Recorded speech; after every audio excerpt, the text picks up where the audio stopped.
તો બદલાતા આંકડાઓની વચ્ચે જો વધારે સ્પષ્ટતાથી તેને સમજવા હોય તો ઇલેક્શન કમિશનના આંકડાઓ પર નજર કરવી પડે ને ઇલેક્શન કમિશનના આંકડાઓ જે અત્યારે કહી રહ્યા છે તે શું સંકેત આપી રહ્યા છે તે મારે આપણે સમજાવવું છે। એક તરફ એક્ઝિટ પોલની સતત ચર્ચાઓ, બીજી તરફ સતત બદલતા આંકડાઓ અને તેની વચ્ચે ઇલેક્શન કમિશનની સાઇટ પરથી સીધા અમે આપણે આંકડા બતાવી રહ્યા છે। હરિયાણાની આપણે વાત કરી રહ્યા છે। હરિયાણામાં તમે જુઓ, ભારતીય જનતા પાર્ટી 38 બેઠક પર આગળ ચાલી રહી હોવાનું ચૂંટણી પંચના આંકડા કહી રહ્યા છે। બીજી તરફ તમે જો કોંગ્રેસ જુઓ તો કોંગ્રેસ 31 બેઠક પર આગળ હોવાનું સામે આવી રહ્યું છે।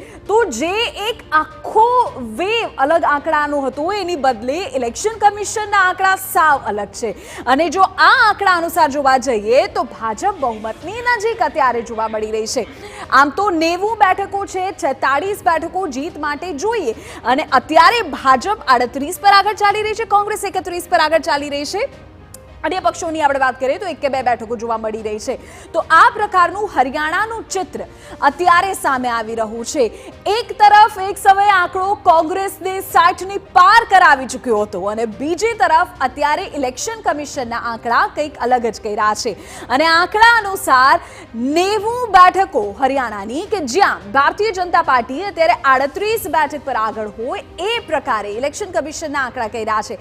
આમ તો છેલ્લા 10 વર્ષથી હરિયાણામાં ભારતીય જનતા પાર્ટીનું શાસન છે અને એ એન્ટી ઇન્કમ્બન્સીનું ફેક્ટર અને તમામ અન્ય મુદ્દાઓ ચર્ચામાં રહ્યા છે। પછી એ મનોહરલાલ ખટ્ટરને લોકસભામાં મોકલવાની વાત હોય, સૈનીને પ્રદેશની જવાબદારી સોંપવાની વાત હોય, ત્યારે આ કુરુક્ષેત્રના મેદાનમાં કોની જીત થશે, કોની સત્તા રહેશે એ સવાલ ચોક્કસ થઈ રહ્યો છે। હવે જમ્મુ કાશ્મીરની પણ વાત કરી લઈએ, કારણ કે જમ્મુ કાશ્મીર પર 10 વર્ષ બાદ ઇલેક્શનની સ્થિતિ આવી છે। 370 અટ્યા બાદનું આ ઇલેક્શન છે।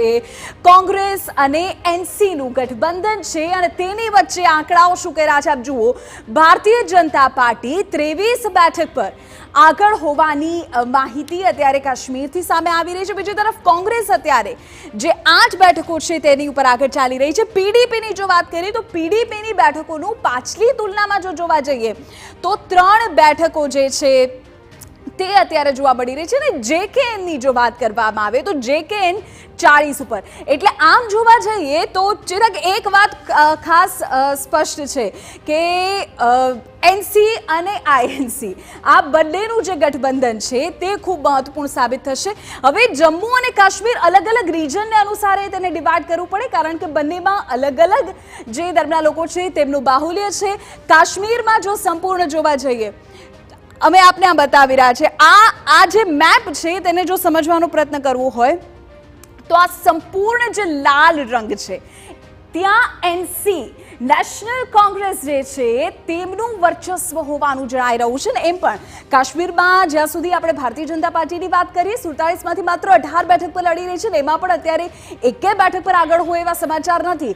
અલગ અલગ નિષ્ણાતો પણ એ જ કહી રહ્યા હતા કે કાશ્મીર ક્ષેત્રમાં શું ભારતીય જનતા પાર્ટી ખાતું ખોલી શકશે કે કેમ એ પણ સવાલ છે, પરંતુ એનસીમાં ચોક્કસપણે નેશનલ કોંગ્રેસનું ચોક્કસપણે મજબૂત પ્રભુત્વ ત્યાં જોવા મળે છે। અને જમ્મુની જે બેઠકો છે, જમ્મુની બેઠકો 43 બેઠકો કે જેમાં ભારતીય જનતા પાર્ટી સ્વાભાવિકપણે ત્યાંથી જે નંબર્સ છે તે મેળવી લે છે। આપણે જો આંકડાઓની દ્રષ્ટિએ પણ જોવા જઈએ તો પીડીપીનું જે ધોવાણ છે તે ખાસું જોવા મળી રહ્યું છે। ઇન્ડિપેન્ડન્ટનો આંકડો છે 9 નો આંકડો છે, અપક્ષો 9 બેઠકો પર આગળ છે, એટલે એક મજબૂત ફેક્ટર એ પણ બની શકે કોઈ પણ ભાજપને અપક્ષો પર જ દારોમદાર હતો। લગભગ 15 અપક્ષો ભાજપે ઉભા રાખ્યા હોવાના સમાચાર, એમાં 9 બેઠકો પર ભાજપના એટલે ઇન્ડિપેન્ડન્ટ અપક્ષો આગળ ચાલી રહ્યા છે। એટલે એક ચર્ચા એવી પણ હતી કે જો કોઈ એક પક્ષને પૂર્ણ બહુમત નથી મળતી તો પછી પીડીપી અને અપક્ષ જ આધાર હોય, પણ જો પીડીપી 3 પર સમેટાઈ જતી હોય તો સ્વાભાવિકપણે જે અપક્ષો છે તેમનો રોલ મહત્વપૂર્ણ રહેશે। પરંતુ અપક્ષોને લઈને પણ ચિરાગ આપણે થોડી વાર પહેલા સમાચાર સાંભળ્યા કે અફઝલ ગુરુનો ભાઈ હોય તો એ અત્યારે પાછળ ચાલી રહ્યો છે, અન્ય લોકો પણ પાછળ ચાલી રહ્યા છે।